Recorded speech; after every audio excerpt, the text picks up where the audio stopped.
On the 21st of July, 1942, Japanese troops had set foot on the northern region of Papua New Guinea. The goal was to capture Port Moresby.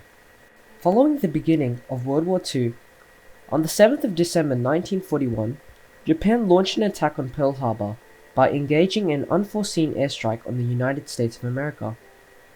The unprecedented bombing shocked the entire nation.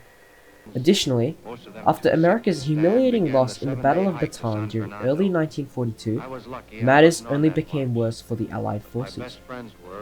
Prior to the war, the Australians had depended on the British fleet in defence from any potential enemies. For this reason, most of Australia's professional army had left to fight in North Africa, leaving the nation virtually defenceless. Japan was aware of Australia's situation at the time, and took full advantage of this. Japan's navy planned on invading Port Moresby. However, several interruptions occurred, including the Battle of the Coral Sea during May 1942 and the Battle of Midway during June 1942. Japan had been proven unsuccessful on several occasions now, during which the Imperial Navy decided to resort to a 100-kilometer march from Gona through the Owen Stanley Range and into central New Guinea due to a closed sea route. The journey was incredibly tough as the troops followed a narrow path with extremely steep climbs and a dense terrain. The total elevation change was almost 6,000 feet in height. However, the Japanese, regardless of these conditions, managed to endure the ordeal. During the time, a clip titled Kokoda Frontline was created by Australia's military, displaying the unrecognized traits of a Japanese soldier.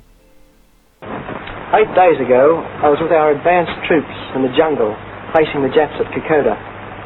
It's an uncanny sort of warfare. You never see a Jap even though he's only 20 yards away. They're complete masters of camouflage and deception. I should say about 40% of our boys wounded in those engagements haven't seen a Japanese soldier, a live one anyway. Don't underestimate the Jap. He's a highly trained soldier, well disciplined and brave. To prevent Japan from capturing the territory, the 39th Australian Infantry Battalion and the Papuan Infantry Battalion collectively formed the Maroubra Force. Over the subsequent days, the Maroubra Force fought the Japanese. However, the Allied forces were forced to retreat on several occasions after being pushed further and further backwards by the Japanese forces. As a consequence of Maroubra's force worsening, Australian reinforcements were dispatched to assist the 39th Australian Battalion. As the weeks passed, the Japanese proceeded to Effigy, nearing only 56 kilometers from their objective. However, they had finally expended their supplies, and the main body of the Japanese decided to withdraw on the 24th of September. Following combat on the Kokoda Trail, the Allies were finally able to reclaim Kokoda village on November the 2nd. Japan's incentive to attack was likely in order to secure a central military base and to protect their right flank. This comprised of the Dutch East Indies and Indonesia. These held various oil fields and other plantations. Some historians believe that it may have been to target Australia, which is a plausible argument had there been sufficient evidence. The battle fought was extremely gruesome and abundant with diseases and illnesses. A journal entry from Private John Clark during the battle displays the conditions that were endured by both parties. He describes his ears to be syringed out, having to be wet all the time with no dry clothes. He described the battles as hell on earth amongst the clouds in the mountain with heavy rain and cold. Malaria was another major contributor to deaths, and had the Australians succumbed to it first, the very course of the war may have changed. Kokoda was instrumental to all of World War II history, as it prevented the Japanese from capturing the Pacific as we know it.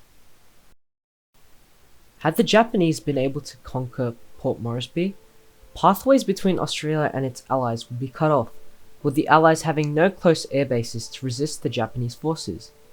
Additionally, most of southern New Guinea will be controlled by the Japanese, along with coastal areas under firm Japanese command.